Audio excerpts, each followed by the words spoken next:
જય શ્રી કૃષ્ણ, જય મહાદેવ.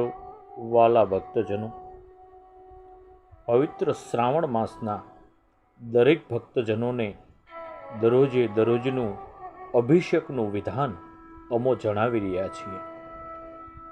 તો કાલે ગુરુવારના દિવસે શિવલિંગના ઉપર કેસરવાળા ગાયના દૂધથી અભિષેક કરો અને આ કરવાથી ઉત્તમ સંતાનની પ્રાપ્તિ થશે, તેમજ ધનની ઉણપ હશે તો ધનની વૃદ્ધિ થશે, ભગવાન શિવના સાયુજ્યની પ્રાપ્તિ થશે.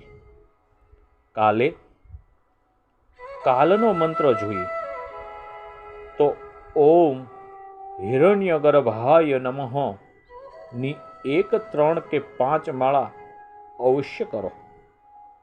દરેક ભક્તજનો દરરોજ અલગ અલગ શિવ મંદિરની આરતીનો લાહવો લાઈવ દર્શન માટે દરરોજ સાંજે 7 વાગે અમારી ચેનલમાં લાઈવ પ્રસારણ થશે. દરેક ભક્તજનો અમારી ચેનલને લાઈક કરજો, શેર કરજો વાલા, અને જો સબસ્ક્રાઈબ ન કરી હોય તો બેલ્ટ બટન અવશ્ય દબાવજો. દરેક ભક્તજનોને જય શ્રી કૃષ્ણ, જય મહાદેવ, જય ભોળાનાથ.